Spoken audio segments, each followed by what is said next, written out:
Welcome to the Unapologetically Molly podcast. We're here with Dr. Secil. That's me. Oh, yeah. Yes, ma'am. You got the right one today. Yes. I have been really on you because I'm like, I have to get her. I have to talk to her because you are just so amazing. I see so many posts about your travels and your businesses. So I thought it would be really good to sit down and talk about, every single business you have. And kind of like your journey on the whole mindset over, circumstances, because I don't think a woman has all these talents and businesses and not have went through something in their life. So I have to ask you, what was your journey like? And what do you have now as far as businesses? Okay, so most successful people, we have been through some stuff, some STUFF, some stuff. I am homegrown St. Louis, born and raised, but let me tell you, it wasn't pleasant. It wasn't easy. It was some really hard beginnings, okay? I was a high school runaway. I slept on people's floors, basements, sometimes people I didn't know, and on couches of some friends or peers from schoolmates. I was being abused as a young person in the home, so I am a victim of domestic violence as far as living with my mom, and she's had men friends over the years and things like that. But it's very unfortunate that me in my early years, because children are adults in training, and to have to go through those different situations as a child, no child should be allowed or should be placed in those situations or to have seen what I have seen. So those are the humble beginnings where things started, and the abuse and the neglect and the beatings and the being choked and being laughed at because you can't get your algebra homework done, and to be looked at and say, oh, the white people on television, those are devils, and to have the contrast on the television played with to express that white people are devils. And this is coming from an adult to a child, which was me at the time. So those are the type of beginnings that has led me to where I am. Some people may face those type of issues or scenarios growing up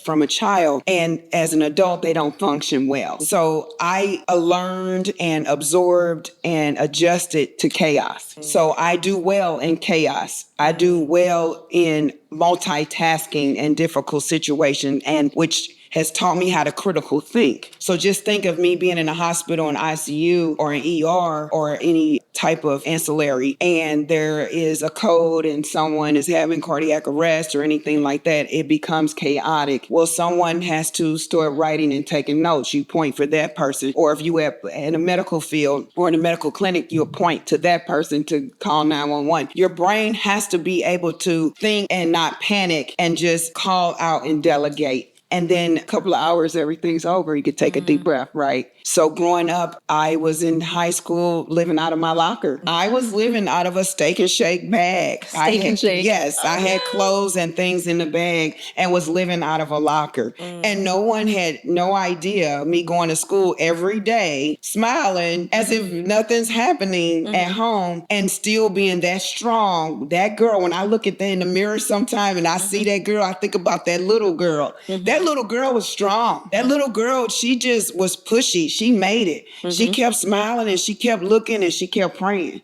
And that's another thing. The Lord is first and foremost. And some people don't understand that. We got to have that faith. Because it's been so many times over the years that I have taken the stairs, but I ain't see a staircase. So that's where faith comes in. Wow. Wait. Yes. So you've taken the stairs, but there was no staircase. That's right. That's faith all the way upside down. No matter which way you turn it, that's exactly what it is. So as a doctor, can you give us that one moment that kind of changed at the beginning of your career that you're like, oh, this is really happening? As a doctor, because I know you see a lot of stuff in the ICU, including when the pandemic hit. Well, I am a family nurse practitioner with a doctorate, and working front lines for New York and Texas ICU during the pandemic. And I was in the beginning. I was in the infancy, the first part where everything was unknown. We didn't know how to fight this beast. We didn't know what it was, and we were constantly learning, and protocols were changing all day, every day. I mean, that was probably one of the scariest things I've ever done in my life, but it was needed. I felt like I needed to be there. I felt like I needed to help other people, even though I was placing my life on the line, even though I knew I had children at home. I felt like I needed to be there. I had friends calling me. They didn't have the PPE. They didn't have the measurements to take care of themselves. So I was sending them things, and they were asking me to come. And I'm like, oh no. So I kept praying about it because I was afraid to go initially. But somehow when I prayed about it and took that little nap we need, because hustlers, we don't sleep, we take naps, right? And I had to think about it. That's right. So that's the Lord doing that little nudge. I need you. I need you. So at that point, I knew it was time for me to do it, although my friends had already been asking. And I finally said, okay, I'm going to help out. I remember seeing a picture of you, and I think you had like 3 PPEs on at one time. I mean, we were nervous about it. I was really covered, and after a while, I was able to get that battery pack operated, full head blown, a big machine mask and all this with the air blowing in my face like hazmat. And I mean, I really think that really saved my life, because I took care of so many people, and I came back home. I made it back home. Some of the other providers gotten sick. Some of the other providers did. You never got COVID? I didn't get it until 2 years later, taking care of my man friend, and he gave it to me. So I'm like, I've been all around the world. I've been all frontline COVID. Was you down? Like, I know men go down when they get sick, but did you go down when you got I had it sick area probably about 12 hours. And he was taking care of me, and I was taking care of him. Nice. And I'm telling you, with this gentleman, when that happened, I saw a totally different side of him that perhaps I had never seen. And he really was taking care of me. And so now, looking back at that, I trust and know that if I'm ever sick or anything, I know he loves me enough that he will take care of me because of that situation. Oh my God, that had to have been like really aha moment. Bonding. Yeah, it was really, it was bonding. Definitely bonding. Yeah. Oh my God. Okay, so tell me a little bit about the other businesses that you have going on. Okay, so the Health and Wellness Center has been owned for 9 years by me and created and built. We now have right at 7,000 patients in the database. And you're located in? Sunset Hills. And 9 years ago, our first Black-owned business in Sunset Hills. And so we do a little liposuction. We do weight loss, ton of weight loss. That's the American way now, right? And a lot of hormone replacement, IV therapy, primary care, all those sort of things, both men and women. And we do see some children, and we do Botox and those sort of things. The Leah Helen's Helping Hands is a home care, and I've owned since 2019. And that too is in Sunset Hills. It's right across the hall from the Health and Wellness Center. I did name it the Leah Helen's Helping Hands after my great grandmother. Her name was Leah Helen, and she just was the most beautiful person inside and out. And she's my foundation. She's part of my strength of who I am. So that business was named after her. I've owned a couple of other businesses, but over time I sold them. So, I'm a serial entrepreneur, business person. So that's the whole point, is at the end to be able to sell, right? So those have been sold. And then I built a restaurant called At Sunrise, and it is in Imperial, Missouri. First Black-owned business in Imperial or Jefferson County. Yes. Missouri. Yes. Taking over. And I just really wanted us to have a unique menu in that area, and thought that Jefferson County deserved to have the fresh squeezed orange juice, pineapple pancakes, custard French toast. We have cocktails as well, and we have shrimp and grits and fried green tomatoes and some of those comfort foods. Fried green tomatoes. Yes, even though brunch is really my passion. I love brunch, and I really wanted to make sure we put that there. But here's something that I'm going to go ahead and share with you and share with everyone, because I have not shared this one with anyone. And it kind of was just dropped into my lap recently. And I was thinking of my future being that it's a commercial property and owning a piece of commercial property. And I haven't shared it with anyone, maybe a couple of people that are around me on a daily inner circle. But I'm just going to go ahead and say this. I am now proud owner of a daycare that I purchased a few weeks ago, and things were signed and I acquired it. And so we went in and kind of redone a lot of things and protocols, and we use a Raggio protocol and it's a name from Italy, but it's more of a scientific learning base. And I definitely believe our children are our future, and I wanted to be a part of that. So I am definitely going to enjoy story time with Dr. Snaz at the daycare. And this daycare is the first Black-owned business in Winfield, Missouri. Winfield. Yes, ma'am. And it is called Winfield Children's Center. So that is our name and logo. And we've been working behind the scenes, getting things up and going with inspections and sanitation. So when is that due to open? We are potentially waiting for another inspection and sanitation and the fire marshal. So we're hoping to potentially take our first students the first week of August. So we want to be ready for then. So we've been working on everything. So you have Yes, I move quickly. a month and a half. Yes, behind the scenes, there's always a lot of things that are going on behind the scenes while everybody else is sleeping. I'm usually up, and I'm up at about 3:30, or I stay up late to make sure all the ends are meeting and our protocols are in place and policies and procedures. So if you were to text me at 3 a.m., I might answer you probably at 3:30 or 4. Yes. Every day. So I just wanted to share that with everyone, because the children are our future, and we need to help, kind of mold them and teach them and just take care of them for those parents who are in need of those daycare services, so their parents can make a living. And what ages? The ages we're doing baby. And we've got the cutest little 3 to 5 year old room, and then the toddler room and the little ones. And we have a kitchen. We'll be cooking for them every day and healthy Compliments meals. of Sunset? No, it's too far, because Winfield, Missouri is way out more west, like near Troy. Yeah. And Jefferson County is way south. So that they're an hour apart. So we wouldn't be able to do that. So we'll be cooking on site. There's a kitchen there on site. So we'll do that. Yeah. So now we're waiting. We're looking at our new playground equipment. So I'm working on that. So we have to have some good things outside for the kids to play on, because you want to have where learning and fun comes together to make play. And I think that's so important. I'm very, very, very excited about it. I'm really, again, excited for Dr. Snaz story time. Tell me about this Dr. Snaz, because I see it all over your face. Well, how did you come up with that? Okay, so several years ago, dating an old friend, and I dress up every day with all this colorful craziness and fun. I've seen it on Facebook. Thank you. I tried, but he need a sponsorship.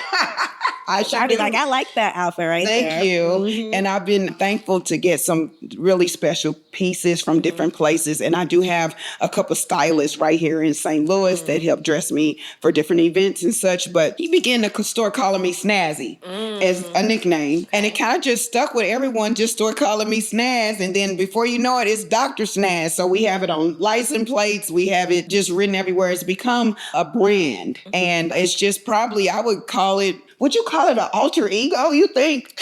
I do have an alter ego. I do have, her name is Shantae. Oh. We'll get to her, but let's go.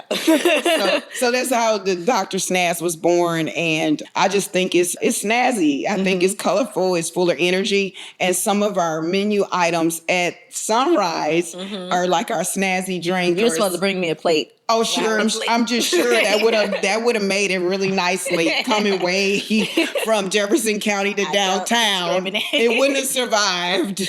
So, and plus we close at 2:30 daily. So it's 7 to 2:30, and it is now after 5. So I don't think it would have survived well, and I wouldn't have wanted a bad review from you. So we want to make sure that we keep everything fresh. At Sunrise, we have fresh ingredients daily, and all of our items are made from scratch. There's nothing back in house. That's just add water to it. And that's another thing why that was very important to me. And like having fresh squeezed orange juice, because who wants store-bought orange juice? Not I. So a lot of sugar in that. Yeah, I'd rather have So do you get it from the Missouri farms, like some of the we make it there ourselves. The vegetables and the produce? We get it from nearby the farmers market. Oh, great. Yeah. Right. Okay. And our coffee is Chauvin. It's family owned, local, right in Kirkwood, 63122. And it's premium coffee, and everyone talks about our coffee. I'm not a coffee So drinker. you but have a coffee shop. Is that the coffee shop? the coffee shop is where we get our coffee from. Okay. The company is called Shop Premium, and that's over in Kirkwood.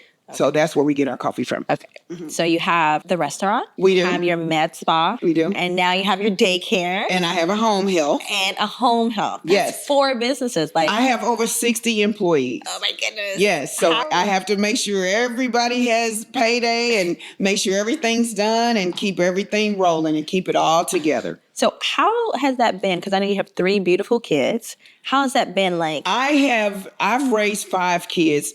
I've given birth to 3. One of them is a nurse, and he just recently was married, and they have their home. The oldest one is married with children. My middle child is pre-med. She does work for the home care, and she does work at the restaurant, and she is also in the Navy. So she's serving our country. That's Symphony Shadrosky. And then Serenity Shadrosky is in the FAMU. She's in college now. FAMU. And she's home for school. So she too sees our patients for home care, and she does work at the restaurant as well. So the 2 That's younger good ones help stuff. out with the businesses. The other ones know, oh, I didn't mention Seth and my middle one, my son, my firstborn. His name is Sethin, and he's around. He's around. That's all he's here.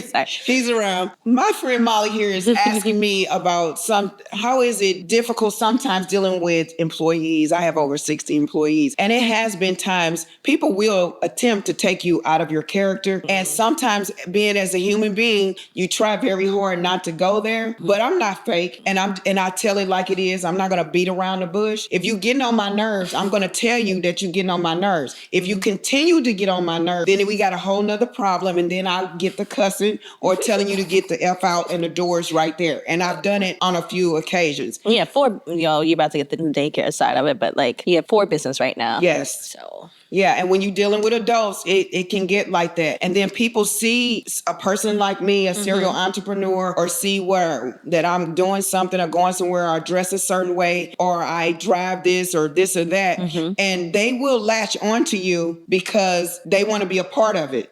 Or there's jealousy, or there's tendencies. You get family members that do the stuff too. Or they begging or asking for money or needing this, or can you help sponsor this or help do this or help do that. Listen, if you're trying to get somebody to sponsor something and you're trying to do a business venture or something like that, you need to build it and do it on your own. You don't need to be begging other people that have already been successful of doing so. I have not taken any loans starting my businesses, even from the 9 years ago when I started the Health and Wellness Center. I used all my savings that I had, okay? I didn't ask anybody for anything.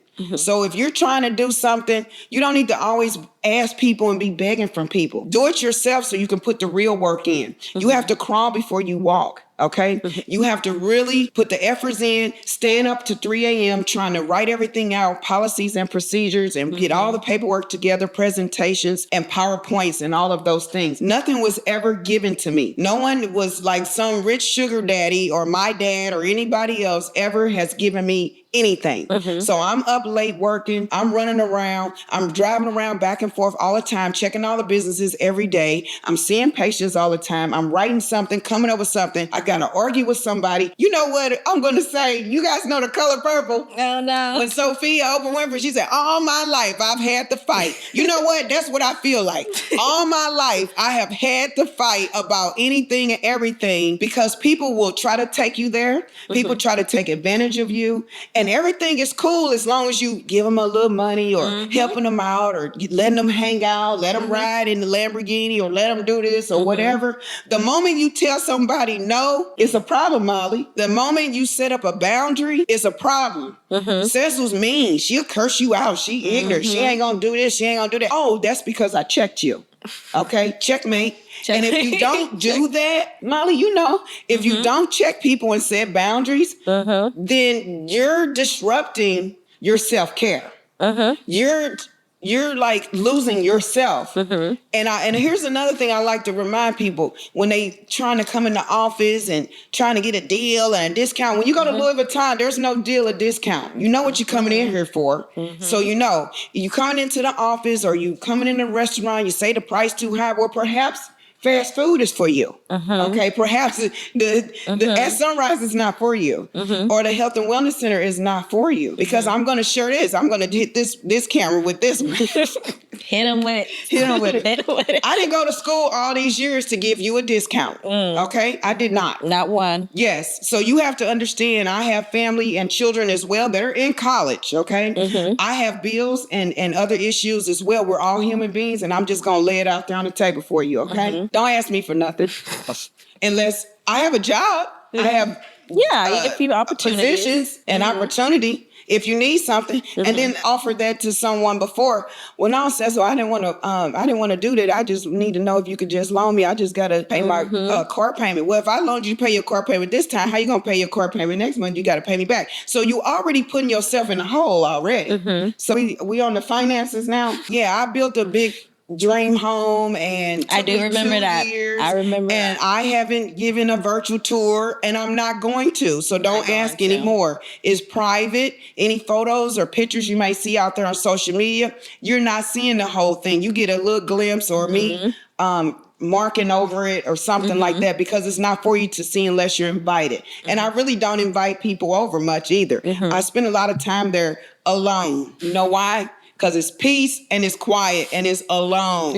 And it's serene. And it's my blessing that I work for, and that I had to struggle as a young person to make it to. And the Lord blessed me with it. So it's my blessing. It's not for me to share. Not for you to share. Okay, no. And I'm a very generous person. If you're around me, people know that. People that are really around me, they know I'm a very generous person. But don't try to use me. Don't try to grab onto my little skirt tail and latch on. I can tell when you're doing it, and I know it, and I can feel it. When did that spirit of discernment come over you? Is that what it is? Business? The spirit of discernment. In business, that spirit just hits you at one point in your business, because you get to a point where you say, "She just tried me."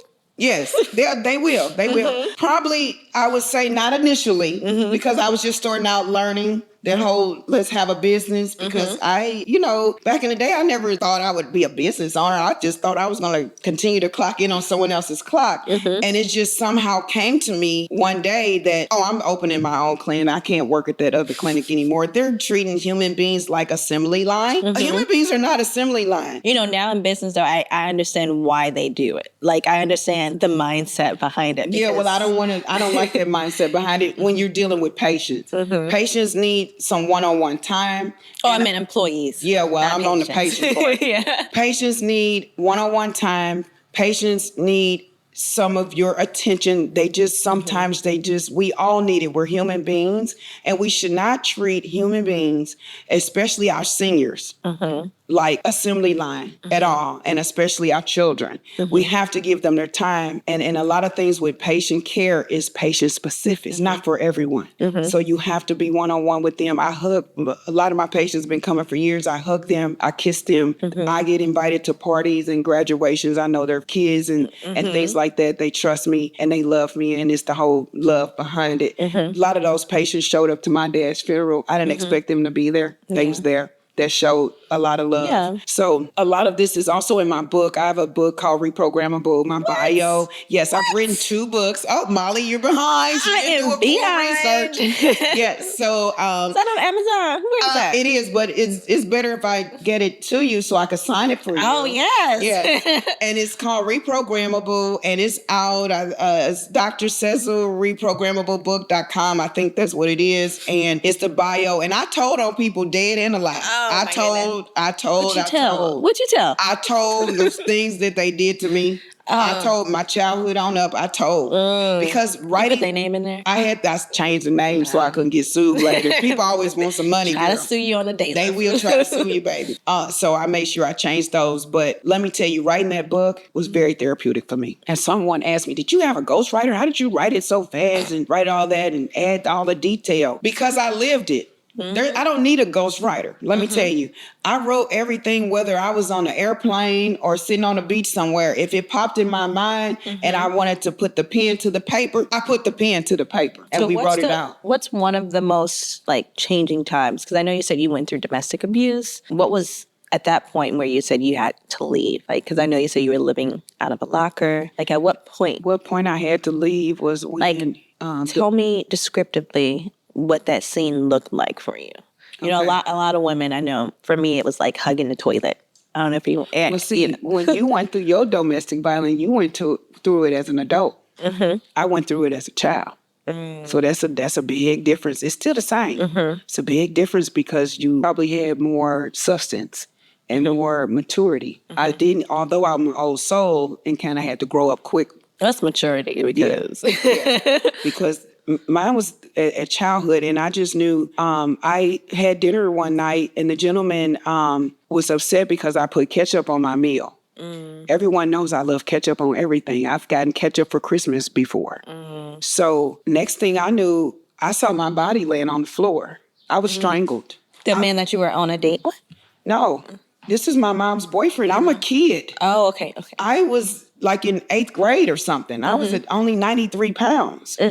And my mom come in the kitchen, she thought I was dead. I was like a rag doll, lifeless. And I remember seeing myself lying on the floor, and I'm looking at myself, and I'm just lying there, and I couldn't do anything about it. That's like an out-of-body experience, right? I wrote about all this in the book. Yeah. So, you know... Did at that point you feel like, you know, because I know it's young mindset, we think maybe something's wrong with us, you know. Were you ever hit with those type of... Oh, no, ain't nothing wrong with me. Oh, no. I was trying to see if it was my time yet. But the Lord said no. So I started coming to, and it was like a slow recording going, you know, then coming back in, and I was looking around. Did you kick him? And I couldn't. Did you get up and at least kick him? No, I couldn't breathe. So I was trying to get up to catch my breath, and I ran for the back door because I bicycle long distance. I love to bicycle. My bike was out there, but it was chained, and I couldn't get it quickly. And I'm trying to run away from this person with no shoes on. And I'm throwing up blood. You're throwing up blood? Oh, yeah. So then I started running toward my grandmother's house, which was, a few miles away. And they must have called and told my aunt or something because she seen me and was able to pick me up, but because I was walking with no shoes and coughing up blood, and I've been strangled over some ketchup. And this is not even my daddy. This is some other man. What did your mom do? So nothing. Did she say anything when you returned? I was not returning. That's when I started running away and just was gone and kind of living at different people's houses and stuff with bags. I remember having bags all the time, like that Steak and Shake bag I shared with you. I remember that. So those were the turning points for me. And I had to learn how to be strong at an early age. And some people tell me now, Secil, you're aggressive. Okay, well, instead of calling me aggressive, why don't you read my book or why don't you learn something about me? I'm the way I am because I was made this way. Okay, so if I would have perhaps grew up in a different household, I wouldn't be aggressive now. But I have to be strong. I have to be aggressive. My mom says sometimes I act like a man in business and stuff. Okay, so I'm a man today. And this is how I'm going to be. This is how I'm going to act. And my uncle would ask my mom, how does Secil do this? Or she tell people what to do, and she drives this and run around do this, and she has a different guy or does this. My mom said, you men do all that stuff. So it's okay. But when a woman's doing it, it's not okay. Well, it is okay for me because that's normal for me. That's my norm. That's me. So my mom says I've been running the show since I was 11. So I've probably been running the show since I was 11 because I had a business when I was 11, Molly. Oh, no. And I had a whole candy business, wholesale. My great-grandfather, he helped me get everything through the wholesale candy companies back in the day on Marcus and Dr. Martin Luther King down there. And I had boxes of Twix and Snickers and Airheads and the penny candy. Remember, we don't have penny candy anymore. And you know those big gallons of pickles and put the pepper in. Don't let us put the peppermint in the pickle, girl. So I would sell all these items out of our home and to the schools. And I really started making money then. I don't think I've ever really been broke before. I think that I've always had money. I've always worked. And even when I worked in the hospitals or worked anywhere, I will work 7 days a week if I have to, if I want something. I will work overtime like it is no tomorrow if I want something or I need to do something. And I've been this way since early on. Early on. Great work ethic, I say, for myself. So how did you transition into motherhood with all of the ambition and drive you have? Like, how was that for you? Like, did you sit down for that 6 weeks recommendations? No. No.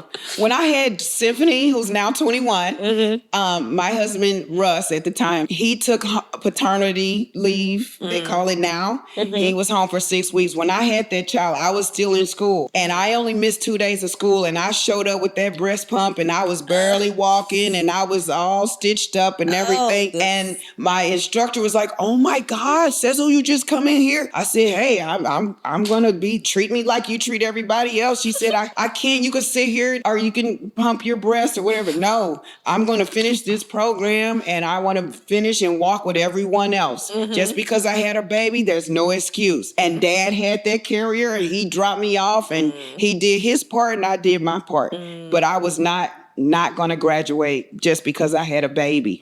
Okay, so was there any friction when those roles changed? Because society put these beliefs on us that, hey, a man won't feel like a man if he takes on that home role. One thing about Russ Shadrosky is he has always been supportive even to this day. And we have been separated for 7 years. Our divorce will be executed, completed. What's the word? I don't know the word to this.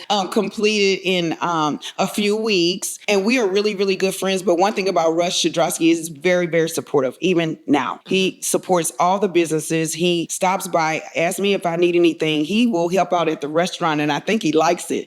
And he'll help in the kitchen, or he's taking orders as a server or bus tables. I really think we just ended up being great friends, even though we grew apart as a husband and wife. We're great friends, and we still good as a family and with our children. And Russ is always at my brother's house or at my mother's or something like that. So I'm hoping that we will always keep it that way. And so forth is not an issue. We'll probably still hug each other at the court date or his 6th. Matter of fact, I'm going to ride with him. So we'll be doing this together. Rare. I know that's really rare, but this is just how we are. And I really honestly hope it stays that way. And we just love our children, and we love to go out to eat with them together as a unit. And I said, "Russ, why you always do everything for me?" I asked him, months ago, and he's like, "Secil, because we're family." Yeah. So, that part.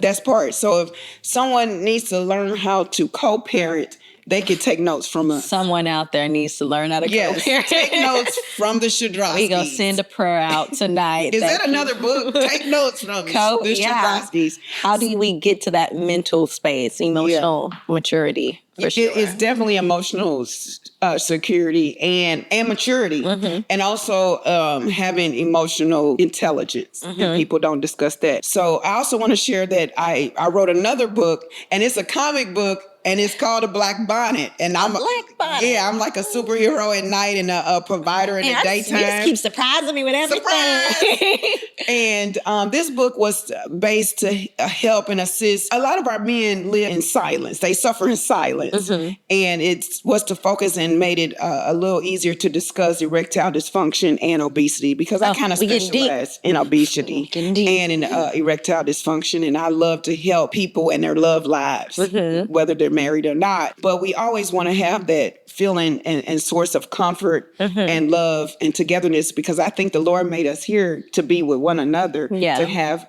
intimacy and have human touch. So it's so important when people are having those issues. I really like to help with that erectile dysfunction. And obesity is really the center of all different tentacles of other comorbidities like high blood pressure and cardiovascular issues and diabetes and those sort of things. Sometimes, most of the time, if we can just get a control of that center, which is the obesity sector, then we are able to lower our diabetes, lower our A1C, lower the high cholesterol, and lower our blood pressure. So that's why that book was made, and it's called The Black Bonnet. Black Bonnet about... Yes.